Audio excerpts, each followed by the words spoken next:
Okay, I'm going to go through some examples of power problems. So, power is just how much. Remember, power from last semester was like a rate of energy transformation over time. So, power is a way to quantify how much energy, more or less, over time our circuit is using. How much does it take to run a circuit? Um, Power is current multiplied by voltage.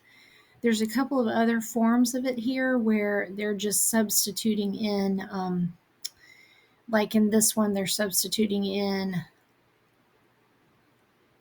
these values from Ohm's law for current. So, like, let's see. Let me just show y'all real quick for anybody who wants to try and use those.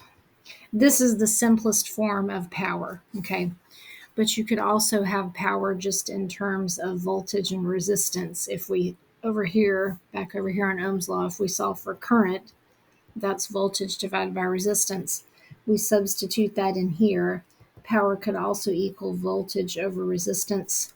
So I'm substituting this for current, which gives me V squared over R.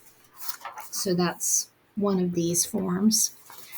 Or I could do power in terms of current and resistance and not voltage. Okay, so I know voltage is current times resistance. So if I did power is current times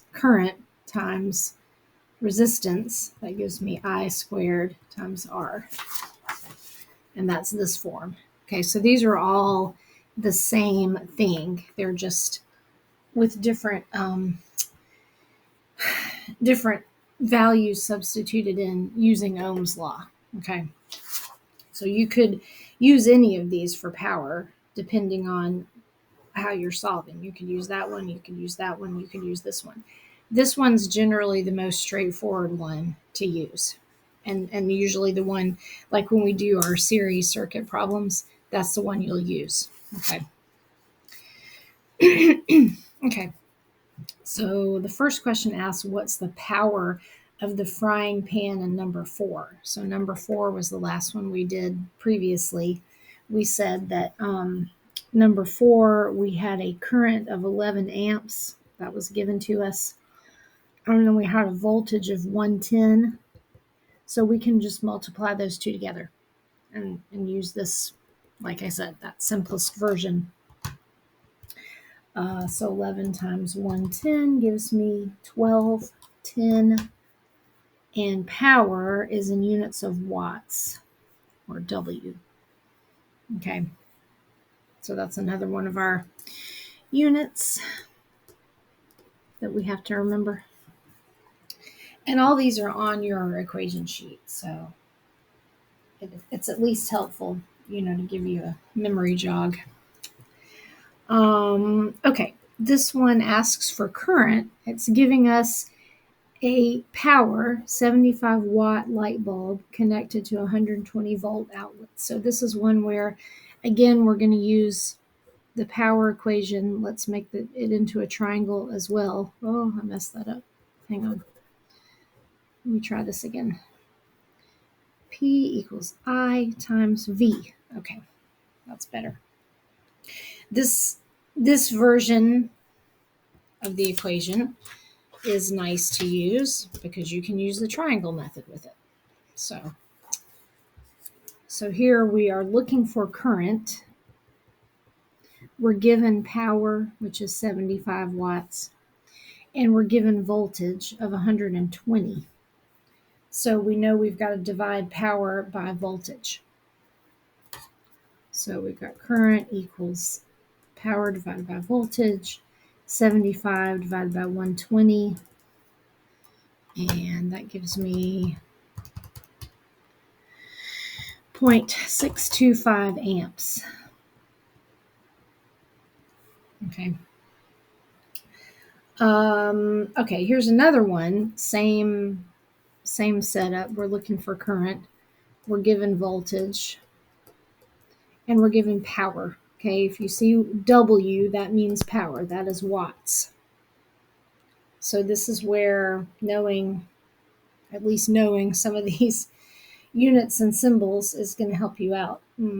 Okay, because that way we know this is voltage, we know this is power, and we're just going to do the same thing we did in the last problem. We're going to divide power by voltage.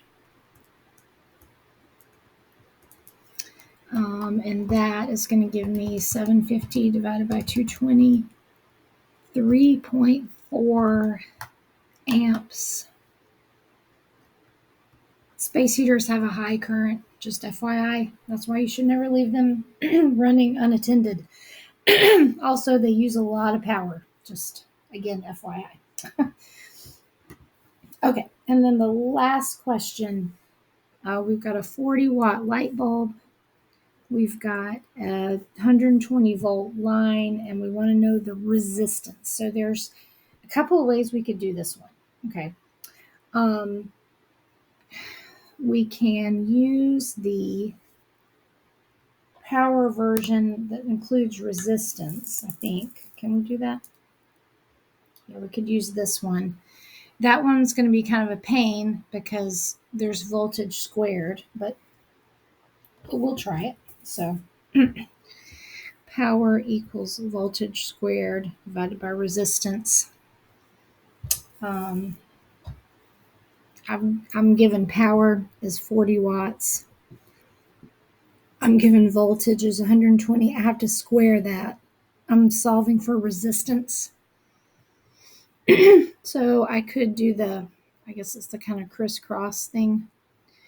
40R equals 120 squared, or 40 times R equals 14,400. That's what 120 squared is.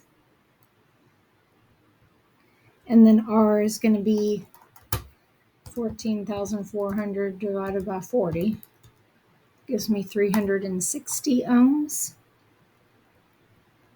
Okay, so that's one way I could do it.